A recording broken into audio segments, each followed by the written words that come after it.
Pandian store சீரியல்னுக்கான எபிசோடில் கோமதி மீனா 2 பேரும் பேசிகிட்டு இருப்பாங்களா. அப்போ பாண்டியன் வந்து கிளம்புறேன் அப்படின்னு சொல்லிட்டு கிளம்புவார் கடைக்கு. ஆனால் கோமதி வந்து எந்த ரியாக்ஷனுமே இல்லாமல் இருப்பாங்க. அவர் போனதுக்கப்புறமா மீனா வந்து அத்தை சூப்பர் அத்தை செம்மையாக மெயின்டைன் பண்ணுறீங்க அப்படின்னு சொன்ன உடனே நீ தானடி சொல்லி கொடுத்த மாமா சரியாக சாப்பிடவே மாட்டேங்கார் அப்படின்னு சொல்லி ஃபீல் பண்ணுவாங்களா. இப்போ மட்டும் நீங்கள் ஃபீல் பண்ணிவிட்டு அவர்கிட்ட போனீங்கன்னா அவர் வந்து கண்டுக்கவே மாட்டார். இது வந்து பிளான் எல்லாம் ஃப்ளாப் ஆயிரும். இன்னும் ஒரு வாரம் பாருங்கள், அதுக்கப்புறம் கோமதின்னு உங்கள் பின்னாடியே தான் சுற்றுவார், அதுக்கப்புறம் ஒரே ரொமான்ஸ் தான் அப்படின்னு சொல்லி கலாச்சிக்கிட்டு இருப்பாங்க. இன்னொரு பக்கம் தங்கமயிலுக்கு வந்து ஒரு மாதிரி கிடினஸாகவே இருக்கும். அதுக்கப்புறம் அந்த பாட்டியெல்லாம் பார்த்துட்டு ஒரு கால் பண்ணிக்கிறேன்னு சொல்லிட்டு அந்த ஃபோனுக்கு வந்து அந்த பாட்டிக்கிட்ட வாங்குவாங்க. நேராக சரவணனுக்கு கால் பண்ணுவாங்க. புது நம்பர்லேருந்து வந்தோன்னே அவரும் எடுப்பார். எடுத்து யாருன்னு இவ வாய்ஸை கேட்ட உடனே டென்ஷன் ஆயிடுவார். என்ன நிம்மதியாக இருக்க விட மாட்டியா அப்படின்னு சொல்லி திட்டி வச்சிருவார்.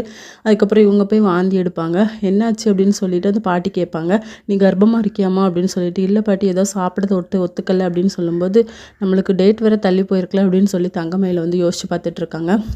அடுத்த சீனில் குமாரோட அப்பா வந்து அந்த சம்மந்தி வீட்டுக்காரங்கள்ட்ட போய் பேசிக்கிட்டு இருப்பார். அப்போ எதுக்கு வந்து நீங்கள் எங்கேஜ்மெண்ட் பொண்ணு வந்து சரியான லூஸ் எதுவும் தெரியாமல் இப்படி பண்ணாதீங்க அப்படின்னு சொல்லும்போது, உங்கள் அம்மா தான் என்கிட்ட வந்து பேசுனாங்க இந்த எங்கேஜ்மெண்ட்டை நிறுத்த சொல்லி அப்படின்னு சொல்லிட்டு அதே கோவத்தோட வீட்டுக்கு வருவார். இங்கே பழனி வந்து குமார்கிட்ட கேட்பாங்க, என்னடா உன் எங்கேஜ்மெண்ட் இருக்குன்னு எந்த ஒரு கவலையும் இல்லாமல் இருக்குது அப்படின்னு சொன்ன உடனே, எனக்கு அது ஹாப்பி தான், என் மனசில் அரசி தான் இருக்கா அப்படின்னு சொல்லிட்டு, அங்கேயும் ஒரு பொண்ணு ஹாப்பியாக தான் ஃபீல் பண்ணிச்சு அப்படின்னு சொல்லிட்டு அந்த விஷயத்த சொல்வாரா.